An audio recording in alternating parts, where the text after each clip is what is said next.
चलिए आज बात करते हैं हमारे शरीर की उस लाइफलाइन के बारे में जो हमें जिंदा रखती है, यानी हमारा खून।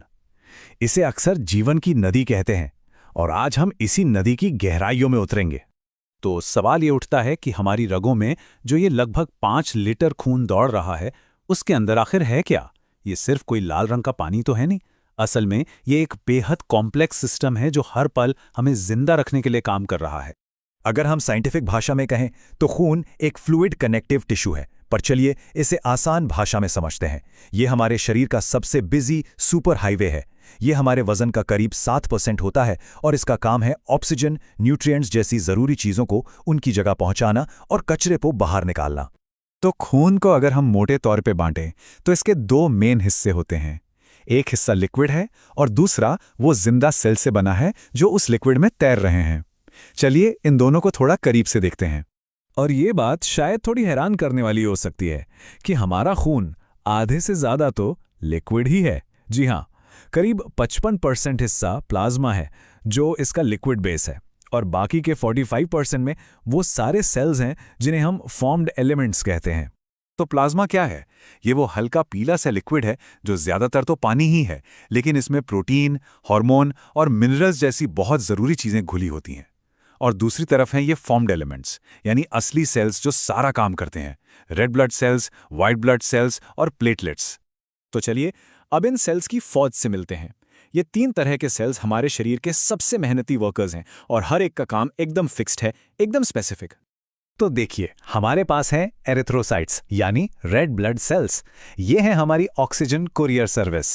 फिर आते हैं ल्यूकोसाइट्स यानी वाइट ब्लड सेल्स। ये हैं बॉडी की सिक्योरिटी फोर्स। और आखिर में थ्रोम्बोसाइट्स, जिन्हें हम प्लेटलेट्स कहते हैं। ये हमारी इमरजेंसी रिपेयर टीम है। सबसे पहले बात करते हैं रेड ब्लड सेल्स की यानी आरबीसीज की। इनका एक ही सबसे बड़ा काम है हीमोग्लोबिन नाम के एक स्पेशल प्रोटीन का इस्तेमाल करके फेफड़ों से ऑक्सीजन उठाना और उसे शरीर के हर एक कोने, हर एक सेल तक पहुंचाना। और जरा इनके नंबर्स देखिए, होश उड़ जाएंगे। एक आरबीसी की उम्र करीब 120 दिन होती है। खून की सिर्फ एक छोटी सी बूंद में करीब 50 लाख आरबीसीज होती हैं। ये हमारे बोन मैरो में बनती हैं और जब बूढ़ी हो जाती हैं तो स्प्लीन में जाकर खत्म हो जाती हैं, जिसे मजाक में आरबीसी का कब्रिस्तान भी कहा जाता है। अब बारी है वाइट ब्लड सेल्स की, मतलब डब्ल्यूबीसीज की। जैसा कि हमने कहा, ये हमारे शरीर के सोल्जर्स हैं, हमारी इम्यून सिस्टम की आर्मी।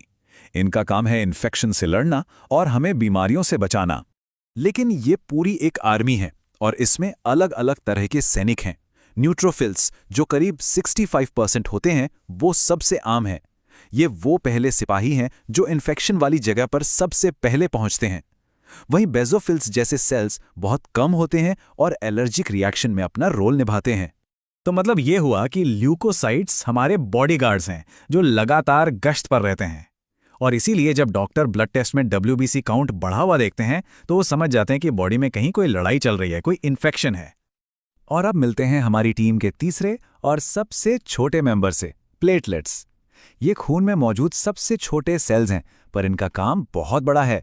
जब भी हमें चोट लगती है तो ये खून को रोकने का काम करते हैं।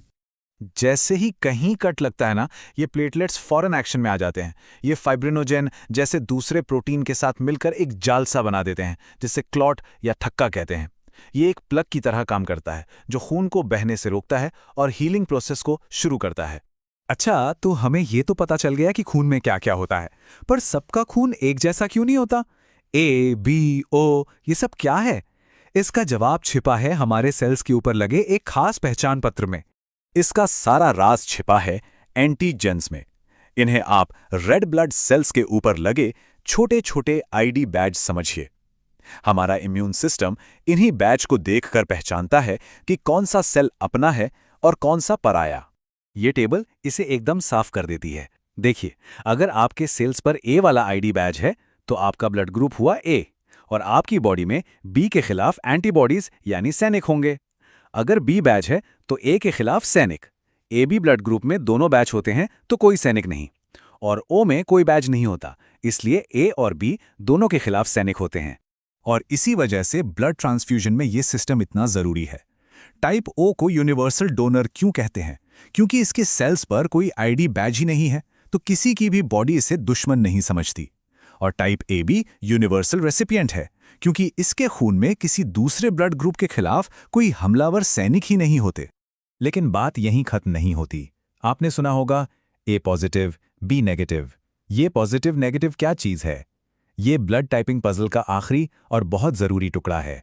ये जो प्लस या माइनस का साइन होता है ना, ये एक और एंटीजन की कहानी बताता है, जिसे RH फैक्टर कहते हैं।